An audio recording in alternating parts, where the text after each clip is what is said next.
Good evening, everyone. Lucknow Farmers Market is starting December on an upbeat note with the story of a young actor. It presents today an engaging discussion with Sooraj Ohri in conversation with Nina Kler. So, I am getting this opportunity to introduce both these gems. Sooraj Ohri is an actor working in the Indian film and TV industry since 2015. He has been a part of 21 Sarfarosh, Swami Ramdev Ek Sangharsh, Maharana Pratap, and Sunshine Music Tours and Travels as one of the main characters. Suraj values passion and believes that a holistic approach to fulfilling one's dream is the best way forward. Coming to our another eminent figure, Nina Kler. Nina Kler is a powerful voice in the well being space and shapes profoundly engaging conversations and outcomes around mental health and wellness. In her previous avatar, she anchored the pivotal role of the editorial lead, well being for business world.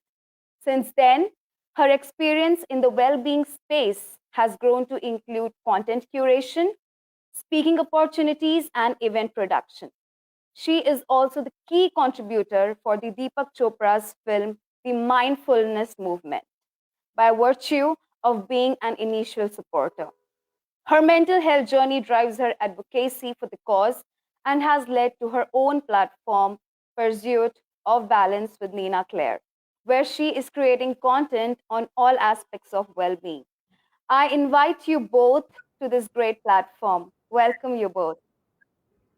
Thank you so much, Shivi. Now, in hindsight, that introduction sounds really lofty and big. Next time, I'm going to keep it nice and short. But thank you so much. I am so excited to be here, especially doing this for Jyotsna. And I'm so proud of the work you're doing, Jyotsni, at the Lucknow Farmers Market, having all these important conversations.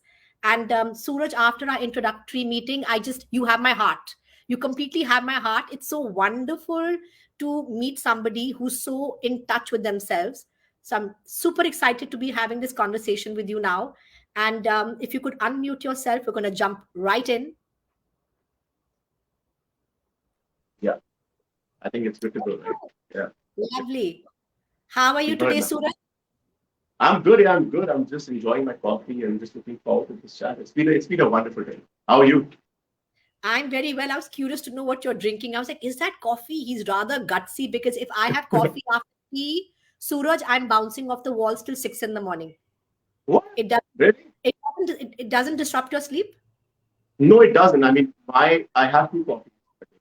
One is in the morning and one is around this time. So that's it. I mean, I sleep like a baby at 11. That's good. That's good. That is a good. Touch wood, touch wood. Awesome, awesome. Lovely, Suraj. So we had a bit of a conversation before. So I got a sense that this has been like a career change for you at some point in your life. You were in the Yeah. corporate world. And so when did you know that you were ready to take that leap from leaving the corporate world and moving to the world of acting?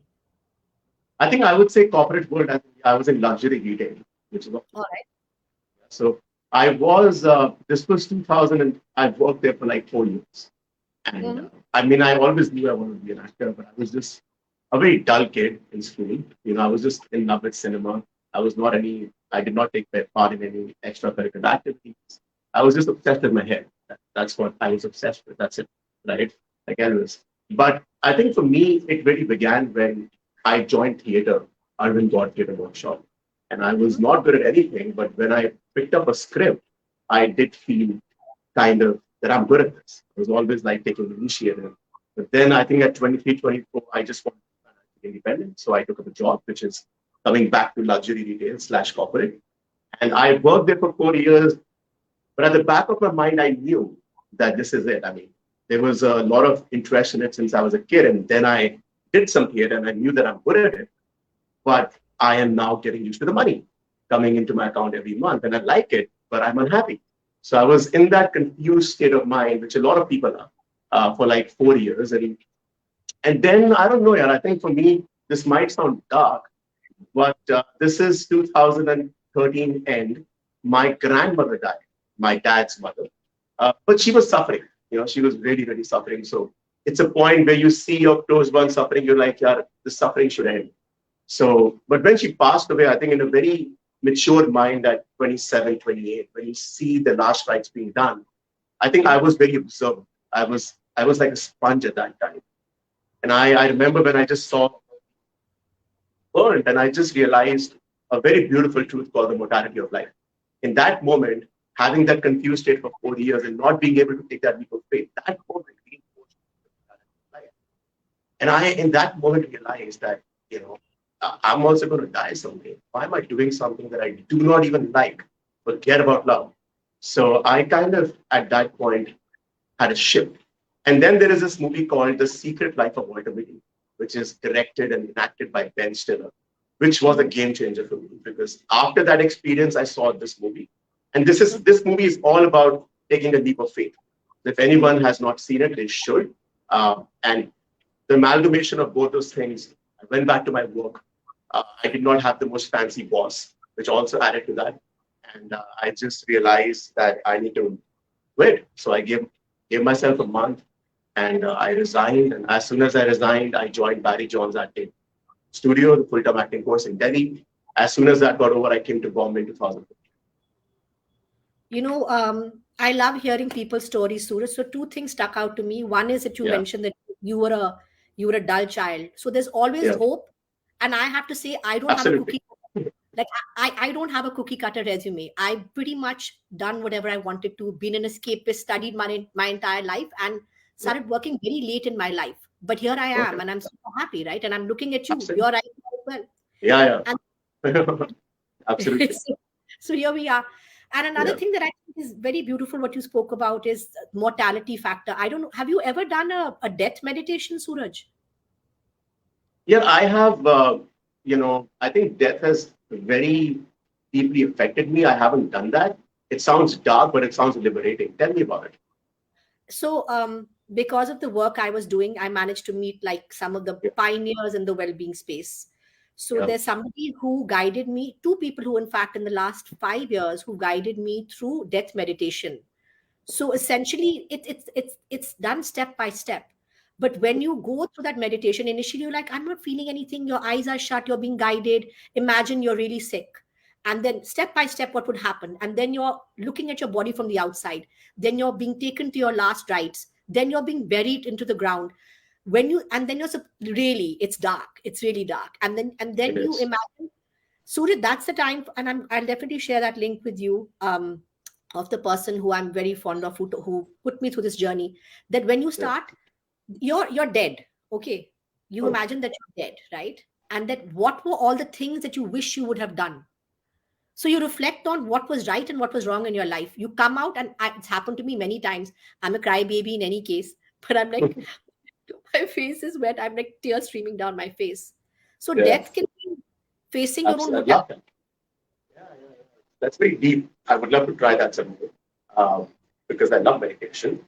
But yeah, I mean, complete. You were trying to say something. I think I just complete that. No, but I'm Okay. just saying that the Yeah. journey of facing your mortality also can be something so beautiful. It can be a huge pause, Yeah. a huge Absolutely. pause. But we're going to come back to your meditation aspect later. I want people to know about your journey to begin with, right? So when you finally embarked upon this journey, what was it like? Yeah. I mean, it's not easy. Yeah. Being an actor is not easy. I mean, it's a warrior's life. I mean, there's so many rejections.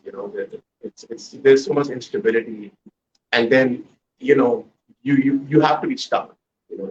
But you have to be practical. It's like a nice energy of hope.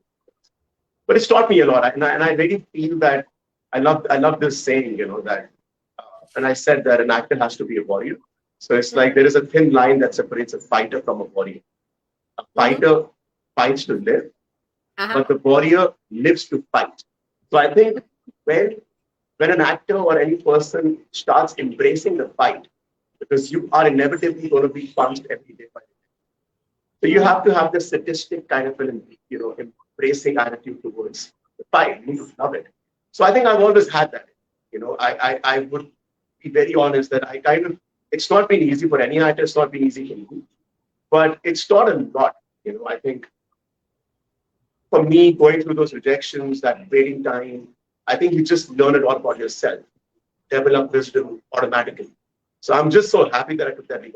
I might not be in a very stable zone, but that's an artist's life. That's the part of it. We were talking about competition when we spoke a couple of days ago. So entering such a competitive industry must have forced you to evolve. So I Yeah. want to know a little bit about your personal evolution in the process. Uh, yeah, personal evolution. I mean, if I have to compare myself back then and now, I mean, like a lot of like my mom or my dad, when they look at me, they're like, "You changed so much." Mhm. Developed a lot of, I mean, when people who are very close to you, I mean, they tell you that you've developed so much substance, you know, since you've been an actor. And I mean, I'm like, I mean, that's like people reinforcing that to you. But when I go back into my journey and I think about my journey, and I'm like, okay, I think it does make you strong. That's what I'm saying. That you become stronger, you become more wise, you develop a thicker skin. You know, Mhm. you realize that life is beyond having that pressure to get married at 30, 31, because it's all about priorities, right? It's all about some people will give a lot of dreams to their goals, to a certain passion. Some people want to be very stable. So I think it's really objective. I think for me, I just have evolved very internally. I have been very uh, mindful of my progress and uh, of the kind of weaknesses that I've had. I've had to work on them, and definitely evolved. But I can't really point fingers at what and how. But I feel that it's given me a lot of strength. I was just going to ask you that. Is it just there's this underlying word, like you feel stronger, you feel more Yeah, yeah, absolutely. resilient? You Yeah, feel yeah. that? I really, really feel that risks, calculated risks, and taking leap of faith, you have to enjoy them, and you have to realize that it's all right. Everything is going to work out. I mean, just take a decision, just walk on that path, and have a smile on. Like, and don't let it bother you. So you mentioned you're not from Bombay, you're from Delhi. So Yeah. when you moved, right, eventually, Mm. did you have any connections in the industry? When you're saying a leap of faith, I want to know how big a leap of faith was it? Like, did you know anybody? Yeah, What yeah, was yeah.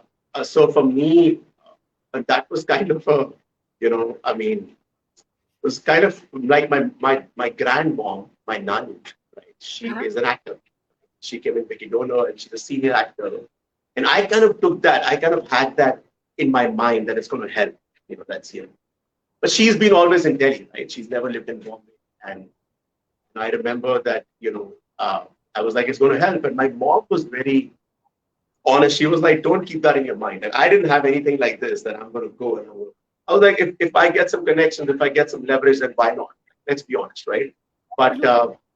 but I think I realized very soon that in this industry, if you come from power, right, if you a very big name that has a hold on the industry, uh, then it matters. Otherwise, it's just going to backfire. So I came in with a thought, but in 5, 6 months, I detached myself from that. And I'm like, oh my God, this is only going to work against me. So, because people, if I'm not going to take names, but if very, very big actors, extremely big stars or producers, if you're like their uh, grandson or brother or son, you go from that and like take you seriously. There's so many of these character actors that are there. If you come from them, then those people are also finding work. They're just knowing a little bit. So for me, it kind of turned out to be an even bigger challenge than I thought in 5 months down the line. That was what it was. Wow, wow. So how do you deal with competition? How do you deal with competition? Yeah, I think competition is very healthy. Like I did kind of keep myself in that zone where I'm like, competition is bad. I think competition is always going to be there. You just like if I'm playing badminton or if I'm playing tennis or if I'm playing any sport, I do want to win, I do want to beat the other person. But if I lose and I'm like going to be a sore loser, then that's bad. And you lose and you're like, well done, man, inspired.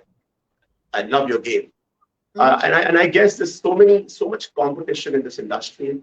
And I have seen this, people who are really, really hustling with a lot of integrity, with a lot of passion, they're doing well, you know. So if I see someone who's doing really well, my competition, I just choose to replace envy, which is a very human emotion, right, with inspiration. I'm like, because if you allow envy to blossom and grow into this dark tree, then it's going to be bad, right? So you just have to replace and get inspired by them and say, well, their game is amazing. I've got to learn from them and talk to them and actually ask them, what's the process like? What's the hustle like? And let that inspire you. That's quite wonderful. It must have been quite humbling, actually, Suraj. Must have been humbling.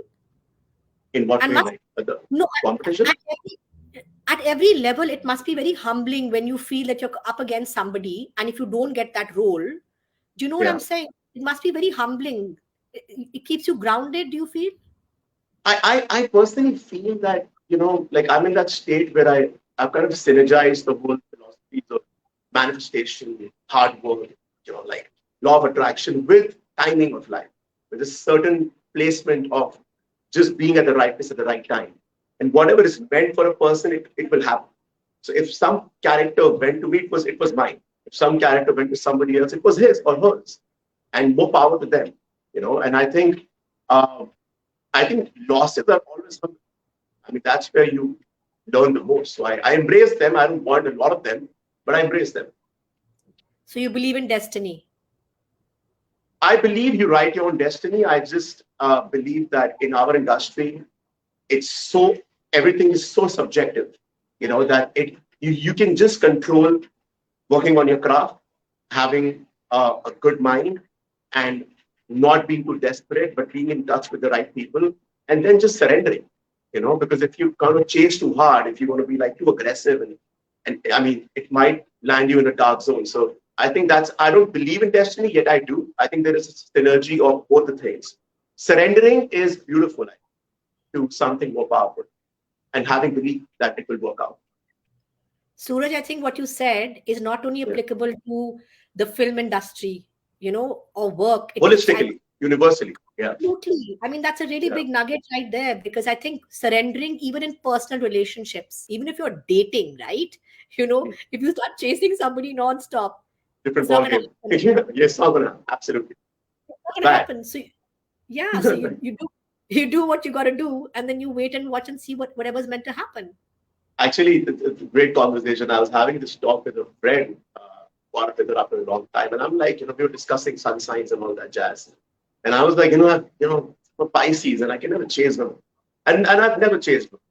Like if I like a person, I'll just maybe, I don't know, just say something or send a message, and then if they're like, then maybe a little bit more, but then I won't chase them. And if it's not been there till now, I don't think it's going to ever happen. But I realized that some women like men who chase. It's very objective. And like some guys would like women who chase. So even in terms of networking, some people might like being chased, but it's really about people. It's really about different individuals, because a lot of love stories I've heard where a man really liked a woman and she was showing a lot of how, and he just kept chasing her, kept chasing, and now they're married and they have beautiful kids and they're living happily. So I don't think there's any formula. Whatever can work. But also I was talking to somebody Yeah. recently about happily ever afters, that do happily ever afters even exist. you know what, Yeah. what are your thoughts on that? What do you think about happily ever afters? Do they exist?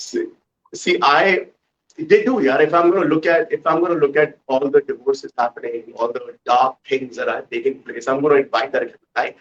I'm a foolishly optimistic man, right? And I love being like that. I mean, I'm prepared for the worst case scenario, but I'm surrounded by a lot of couples who are really, really happy. I mean, 20 years down the line, 30 years down the line, I just, I just learn from them because I'm single, right? So for me, if at any time that happens, right, I'm pretty sure that there is a formula. There are certain things that you need to do um, in when you're with someone, maybe married or in a relationship. It's never going to be easy, no matter how much the bond is strong. They're always going to be fights. So you have to have all those cliche, trust, communication, respect for each other. But I learned with time here. But to answer your question objectively, yes, I think there's a happy year.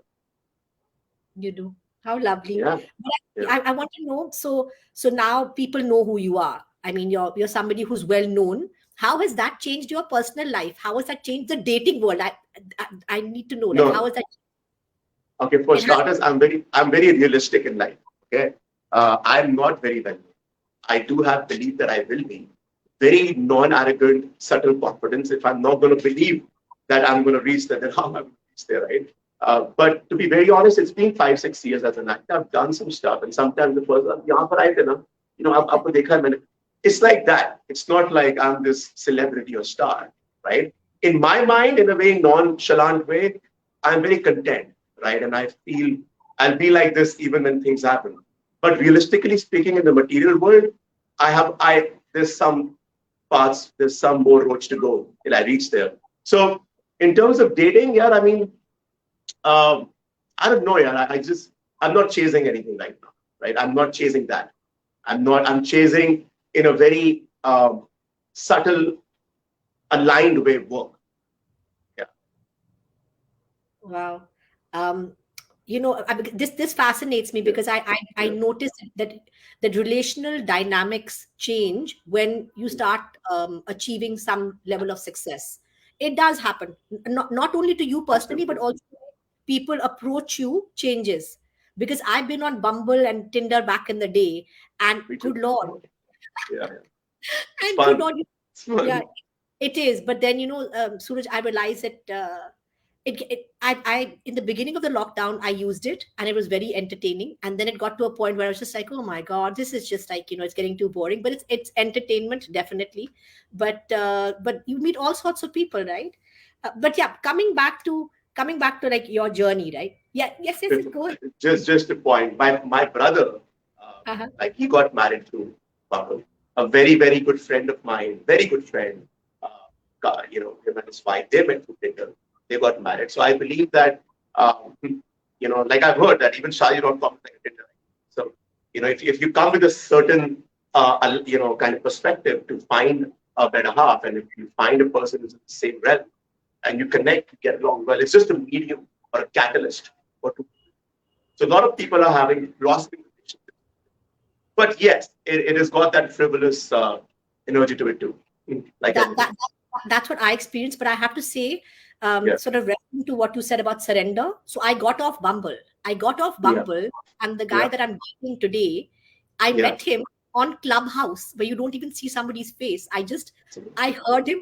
I heard him arguing with a voice. journalist. Yeah, no, full ladaka. He was arguing with a journalist, and I was like, oh my goodness, he sounds like a very intelligent guy. And then I started following him, and that's how we started dating. So it's interesting where you meet people and how So you meet. you like guys who like having aggressive debates, and you're like, I, you I like like guys. strong. I like strong men. I mean, that's established in my mind now. I like strong, powerful people. So that's something that I Yes, know. you should be strong. I like that. But God bless both of you. Yeah, I hope it really happily ever after. Let's attract that to you. Well, And well, yeah, well. Time will tell, and I will let you know. yeah, But we were talking about competition, right, and how difficult the industry can be, and how you cope. So I yeah, want to know how do you deal with your own insecurities? yeah. I've dealt with them very well, and I pat my back for that. Yeah, I think they would. Okay. So insecurities is so much. They're so wide. I think everybody has them. Like I remember, uh, like I remember back in the day when I was in school, I used to hate my pride profile. I was like, this is some other human being here. Like I'm like a dual faced man. And it was just in my mind, because if any other person would see, they would be like, yeah, it's the same, man. But my most of my pictures, if you go to my Facebook back in the day, every picture is like I'm not even showing this picture. I'm not even a front profile. So that's insecurity, right? That's insecurity. But now I try my best to, if I'm getting a photo shoot, that I show my right since a long time, and I started seeing beauty in that. Like I used to feel that my nose is like this soul and potato on a face, and I used to like look at my nose. But now I think for me, I feel that I have a lovely nose, and I embrace it. I embrace my imperfections. So with time, I had to kind of very intentionally embrace things that I felt were insecurities and falling up with them. But if I talk about insecurities in terms of the field of acting, or the process and what comes along with it, I think we come back to that thread where maybe an insecurity can be envy that people are doing well and you are there. As I said, you just replace it with inspiration. And I think for me, that comes a little automatically. Like for me, I've never been someone who's very jealous, like it's not been something which has, I've always seeked inspiration. Like that's always amplified or expanded me. So I feel good for people. But if I see an asshole or if I see somebody who's a bad person going up the ladder, it just saddens me, and I hope that they become better people. But when I see good people going up the ladder and doing well, I have a smile on my face. It's good. So you've always been a positive person, Sooraj? Yeah, always, always. Like I've always been, since I can remember, I've been wired optimistically. That's a blessing. Do you know it? So you said you're a Piscean. I'm a Cancerian. So if you Oh, really think high five! What a science! That's what I'm talking about. That's so, where. but full emotions, right? Full emotions. So Mm, some of us have to learn how to be positive, because for me, it's like, oh my God. So Jyotsna is my go-to yeah. person. She's one of my best friends since I was 15 years old, Oh, like nice, full nice. lifetime. So she's my go-to Sure. person. Okay. I mean, blessing. So you learn from friends, I guess, if you're not positively wired. And over Yeah. time, Suraj, I'm a big proponent of therapy. I studied psychology, didn't become a therapist, but I'm curious to know that, have Hmm. you ever been in therapy? Have you ever felt the need to be in therapy? I no. I think for me, I would be very honest. I think my mom has been like uh, my therapist. Maybe I don't know. And it's like advice. I wouldn't see for me. Even my mom has gone through a lot, and we both. She's my best friend. You know, um, and uh, and I think I have not really felt the need to go for therapy because I have kind of, and I'm a huge proponent of that too. Like I feel that a lot of people need it, but I guess because I'm very optimistic and I've had that warrior spirit where I embrace the punches and there's this sadistic thing of bring it on, right? And I think that's helped me, right? That's helped me, and I have I've had a sense of routine. I've had a sense of discipline since a long time, and I think when you bring about a certain set of rituals in your life and understand how to take care of your mind, I think you kind of become your own therapist. So I did want to come to this. So what does your self-care routine, what do the rituals look like? Uh, I think again, because we are always evolving as individuals. So the more you evolve, you might tweak your rituals a little bit. Like self-care, we might add something, subtract something. But I think at the present, it's been since a while. What I do is when I wake up, I just like it's like a wake up. I just literally take 5, 6 deep breaths, and I'm in deep sleep, yet awake. But I just take deep breaths where I kind of add oxygen to my brain when I wake up a little bit. And that's the first thing that I do. And then I just go and face the sun. And like Shah Rukh Khan, I spread my arms. I'm just kidding. Not like him, like me. And I say gratitude. So as an actor, I'm way more expressive via voice when I speak.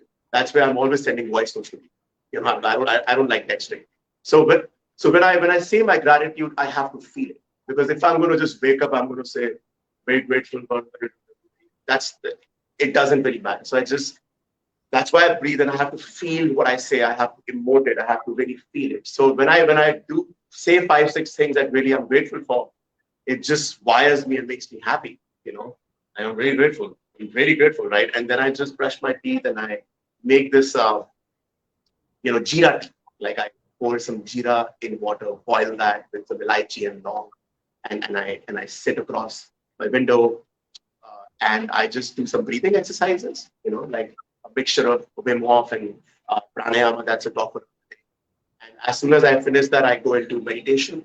I've had so many different meditations that I just meditate for 20 minutes. It's like a mixture of transcendental meditation and breathing and focus.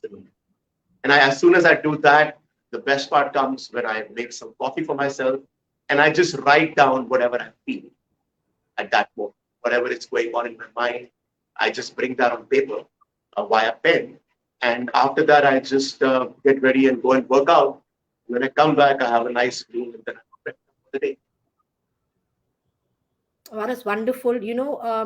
So I meditated on and off, Suraj, but Hmm. right after I got COVID in the second Yes, wave, yes, I have this wonderful friend who's a teacher. He's yeah, Iranian, and he said, Nina, I want to gift you an 8-week workshop of okay, mindfulness. So I've done a bunch of, like, 5-day, 3-day, 2-day, 5-hour programs. I've never done an yeah, 8-week long course, because that means you're reporting weekly and you're checking in with each other regularly, right? So over those 8 weeks, it became a practice, and it's actually become addictive. If I don't do this meditation, any one of the meditations that I've done with him, or even a guided meditation on calm, I don't feel okay. It's so addictive. I love it. I love that. It's like a drug. Do you feel that? yeah, yeah.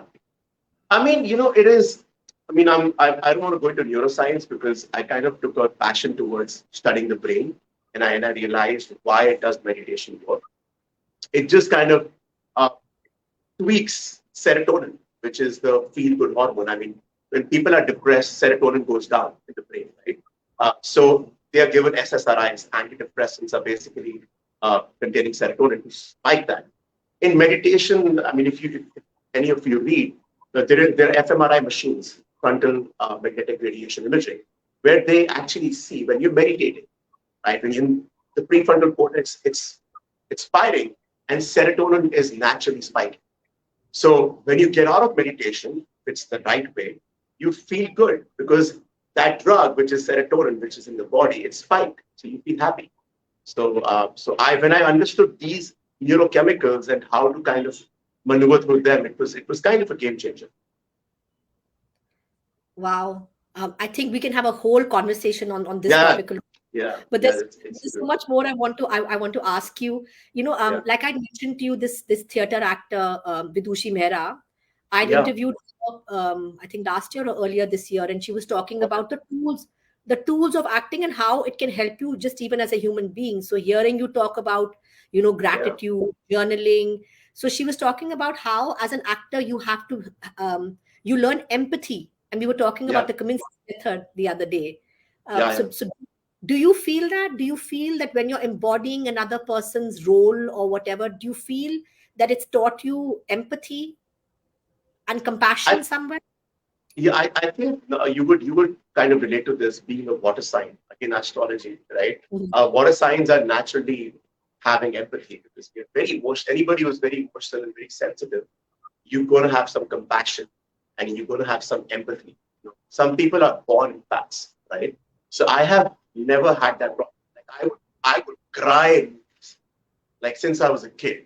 I would cry and I'm still crying, and so for me, I think that's why I'm an actor, I guess. And I think to be an actor, you need to have that. If people don't have that, then you need to develop it. So I don't know how to develop that because I've always had that, but, you know, I think it's something which would be really helpful because to embody a different character or to create a human soul, you do have to uh, kind of align to a different mindset, to understand a different person, to create their own emotional framework. And if you can, but if you're just doing that once in a while for projects, and if you're not practicing that in real life, I mean, what I love the most is like I would love to switch places right now. Like, I would love to know your story. Fortunately or unfortunately, it's vice versa. But whenever I meet people, I genuinely want to know the story because that's skill. Because if you genuinely want to listen, that's practice for you whenever you get a project. It shouldn't come from a fake kind of like, okay, I want to listen to your thing, and you're not listening. I really want to listen because then empathy is a skill which is even expanding. And when you get a project, you're prepared. Yes. Talking of projects, we're living in a pandemic world, right? Yeah, So, yeah. so life isn't easy for anybody, right? So, especially as an actor, Hmm. how do you deal with the unpredictability factor of it all at this point, and how does it affect your mental health? Then I think acting in general is very unpredictable. Unpredictable. It is, right? It's Mhm. always been like that. It's very volatile. So much possibility. And obviously now it's like expanded to another level, right? So and everyone, like some person might have a different circumstance of life, and mine might be different. Like some person might not have any support or any savings. How do they earn money? So it's very, very subjective in a way. But I just feel that in these times, it's very important. Everything has gone down or gone towards mental health. So I think it's extremely important. I feel, maybe I'm wrong, but the world to wake up to mindfulness, to wake up to understanding the brain and understanding how to keep it healthy, and because these times are very, very realistically dark, and to weather the storm, you have to be very aligned. And so it's going to come with a set of rituals. It's going to come with discipline. It's going to come with. So all those things are going to make you aligned. So that's how everyone is going to kind of get out of this, not so beautiful phase of life. I'm so happy to hear this, because normally, me included, till a couple of years ago, till I befriended a few people who are in theater and acting, I had a Yeah. preconceived notion, acting, theater still you have some feelings, but if you're an actor, then oh my God, you're going to be shallow. But it's so wonderful to hear the depth from where you speak. It's really beautiful. Really, Suraj, It's is beautiful. Thank you so much. such a kind person. Thank you. I'm a I'm kind just person. I'm just like it's like I'm having a chat. Like I had a friend come over and we were just having coffee and chatting about life. These are conversations I have anyway. So it's like I'm just talking and we're exchanging these ideologies and philosophies and um, views. It's just that's what makes for a good conversation. Blessed. Thank you. So, Suraj, I'm sure everybody who's listening in would want to know specifically. Um, I mean, people dream of becoming actors, right? So, Yeah. what would your advice be to someone who's tuned in today, specifically wanting to start a career in acting? What would your advice be? A few pointers, do's and don'ts. Yeah. I think number one, you have to know why you want to be an actor. I think it's very cliche, right? Why, purpose, but it's really important. I mean, if you want to come here for, to be known, to be famous, then it's going to be a rude awakening. It's going to be a rude awakening because that's not the right purpose. Having said that, we have Shah Rukh Khan in a proper talk that he said, I never came for the crowd. I came to earn money and I came to be famous, and he did that. So, but I don't know. I think the game has changed now. I feel that was a long time back. The game has changed. You need to be a good actor. You need to love the craft, right? So if you really, really love acting, if you really love the craft, because it is beautiful, but it's not easy. Because if you're going to always be embodying different people, it's going to take a toll on you, on your mental health. So you need to be very disciplined. At the same time, a lot of people come with a plan B. I'm not a huge believer in that. I don't know, maybe different strokes for different folks. But I believe that when plan B happens, plan A is anyways kind of like a weak uh, entity, right? So I believe that come in and just give it your all and just realize that it's going to take time. It might take time for different people. It might take 7 years, 10 years, 15 years, 16 years. But if you come with that thing that I'm going to come here for 2 years and I'm going to see how's it going to be like, right? Then 2 years is like a half warm up. It's like you don't even know what to do. So it takes like for me 5, 6 years. Now I understand. Oh, okay, okay, this is how it's going to be like. Yeah, now this takes time.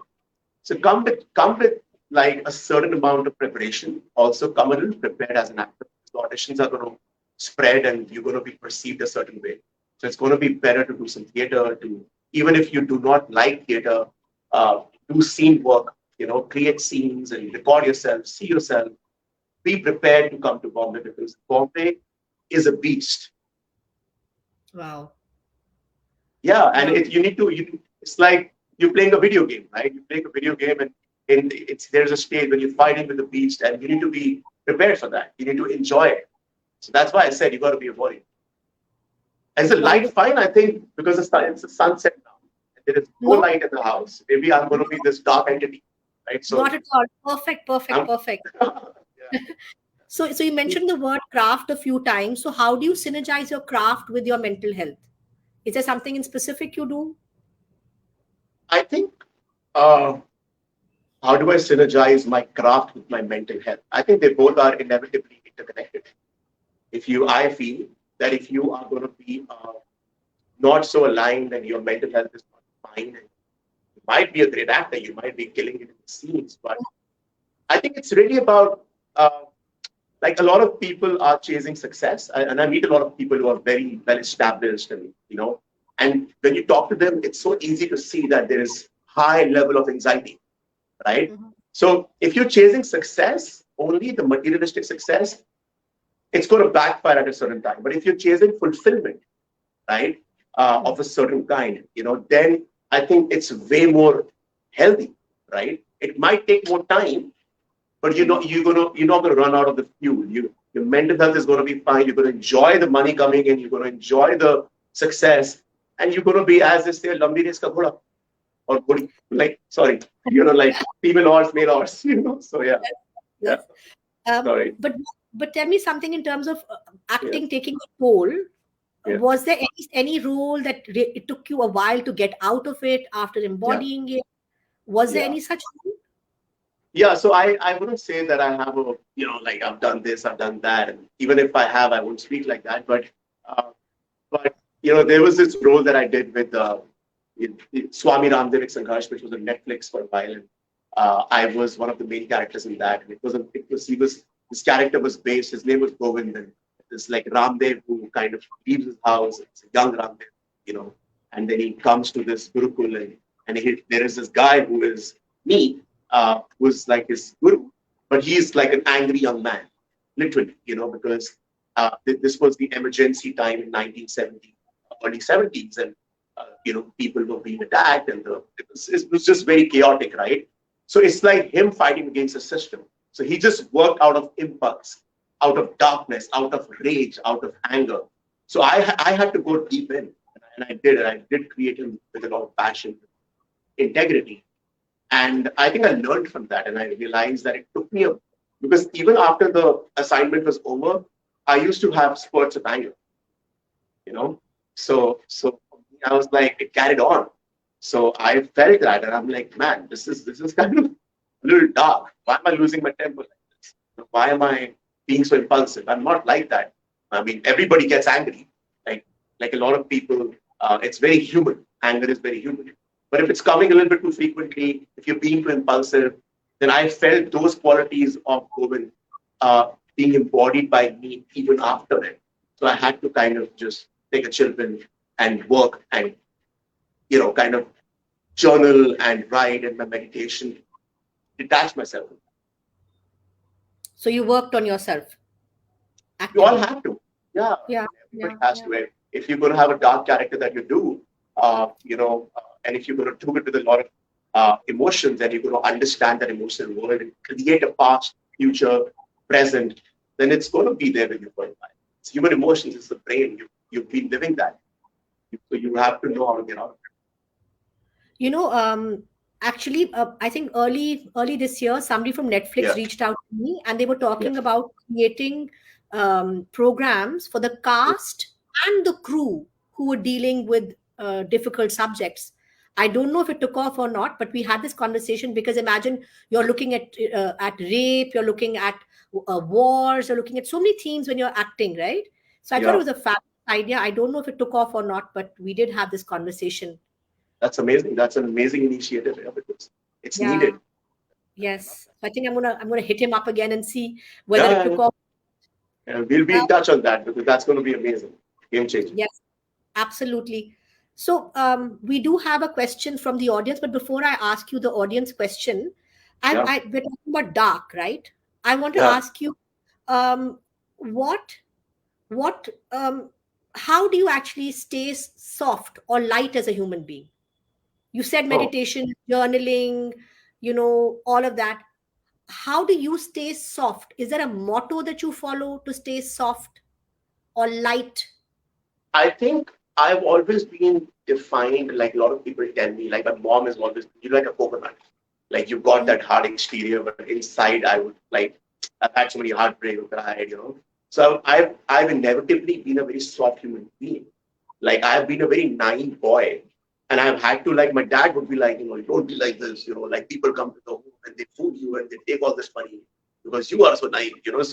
So for me, I was like that till like 21, 22. I was a naive boy, and I had to work on myself to not be that soft, but still be soft, you know, because I realized that when I'm like this, some people can really overpower you and take advantage of that softness.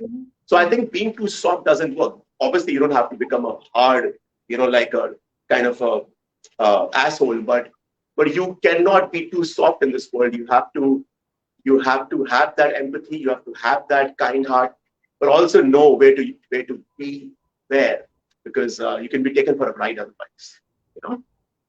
Yeah, yeah. I think life teaches you that also. I think maybe in acting it's expedited, but I think life also teaches you that. And I think that I mean, it's a function. yeah, I think my pet peeve, like when you're dating someone, there's these questions that you talk with a potential date. So okay, so what is your best dish? Okay, so which is the best color? Okay, blue. Okay, so where do you want to go for vacation? Okay, so what is the pet peeve? So my pet peeve is if I go to a restaurant, right, and whoever is across the table and if she's misbehaving with the waiter, that's a pet peeve, capital letters. I can't handle it. I can't handle people being unkind.